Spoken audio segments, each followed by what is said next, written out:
na verdade, eu não me sinto numa reunião de posse da diretoria do sindicato.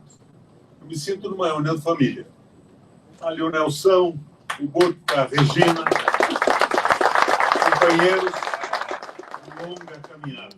E, de repente, o vice-presidente do sindicato, da instituição, da fundação do Edésio Passos, se apresenta com um discurso. E eu lembro, Botka, o que esse tipo de parceria, de entendimento, consegue realizar no sentido do ganho da classe trabalhadora. Amanhã, o Edésio, ainda vivo, me telefona.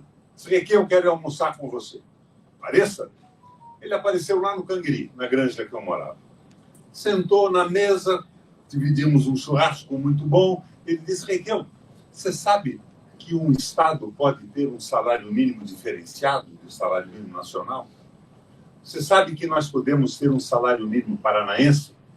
E ali nós resolvemos criar um salário mínimo paranaense que é hoje já um pouco debatido para baixo por força do governo atual, mas que ainda é de R$ 2.017, bem maior que o salário mínimo nacional de 1.380.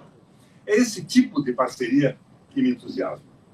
Minha parceria com o Botka, não vou repetir, porque tenho falado dela nesses encontros sindicais aqui nesse plenário. Mas eu me sinto numa reunião de companheiros. Companheiro é uma palavra que vem do latim. Compane, com pão. Companheiros são aqueles que, sentados a uma mesma mesa, repartem o pão. O pão farto e generoso dos bons momentos e o pão parco e difícil de momentos de luta e de reivindicação. Eu vou nesta linha, conversando com vocês, para reafirmar que todas as conquistas trabalhistas, todas as vantagens e garantias sociais, previdenciárias que um trabalhador tem no planeta Terra, hoje não é uma questão brasileira, foram conseguidas pela mobilização dos sindicatos. E hoje, o que nós vemos no mundo é uma tendência de superação, Júlio, do capitalismo produtivo, que passa a ser substituído pelo capitalismo rentista, que não produz o seu relógio, não produz a sua bolsa, não produz a peça de uma máquina, não produz rigorosamente nada e vive da renda das bolsas. É o capital vadio, que não dá um emprego, não melhora a vida de ninguém. E esse capitalismo avança na tomada de conta de empresas públicas monopolistas. Eles querem uma empresa de energia elétrica, eles querem uma empresa de petróleo, eles querem tomar conta da previdência para que possam, sem criar um emprego a mais, conseguirem o monopólio da exclusividade dos serviços nas suas mãos. A luta do sindicato é fundamental. É tão importante que até um presidente da República de direita, que chama-se Biden, presidente dos Estados Unidos, se dirigiu à população americana em rede nacional, solicitando a todos os trabalhadores que se filiassem aos sindicatos e se mobilizassem para ajudá-lo a manter conquistas trabalhistas, nível salarial e garantias que estavam sendo destruídas ao longo dos anos. Essa luta existe no Brasil e existe no mundo. Estivemos juntos no momento da última eleição. A Força Sindical do Paraná foi fundamental à mobilização e aos votos que nós conseguimos aqui para o nosso candidato, que era o Lula, que hoje é o presidente da República. Mas nós criamos, naquele momento difícil, em que toda a imprensa se colocava a favor do capital financeiro e desistia do capital produtivo, uma frente da esperança para garantir a eleição. E esta frente da esperança tem tendências múltiplas. Esta frente da esperança não é exatamente aquilo que a Regina pensava, que eu pensava que deveríamos ter como governo. O Lula é presidente da República. uma dificuldade com o Congresso Nacional, uma dificuldade com uma imprensa dominada pelo poder econômico. Vejam isso. Das 6 maiores empresas de comunicação do Brasil, 4 são hoje propriedade dos bancos. E 2 são mantidas com o dinheiro dos bancos que pagam os anúncios. Então, há uma pressão, um desvio de opinião e de informação sobre o que acontece no Brasil. O Lula nós conhecemos.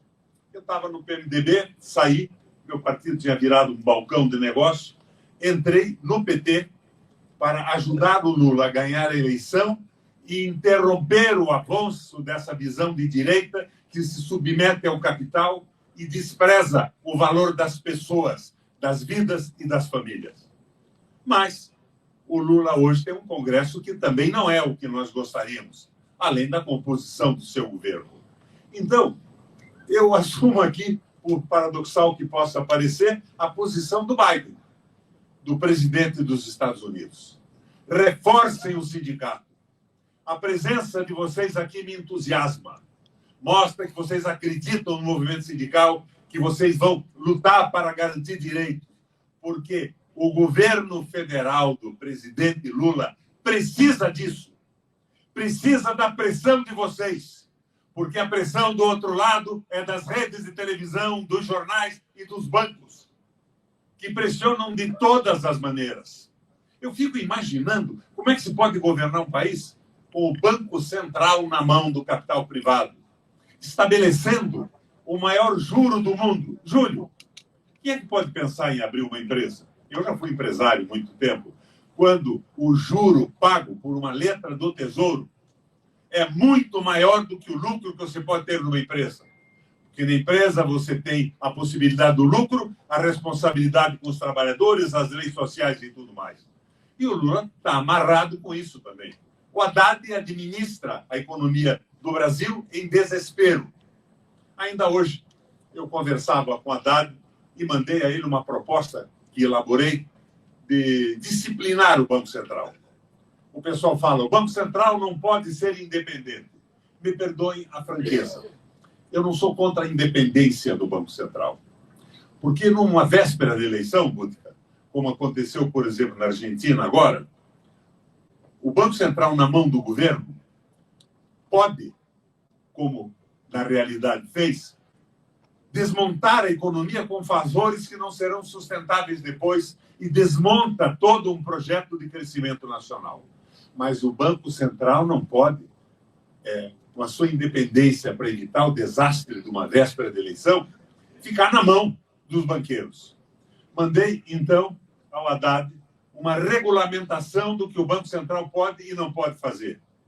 E situações claras da demissão da diretoria inteira quando metas não sejam atingidas. Não por iniciativa do presidente da República, mas por iniciativas da lei.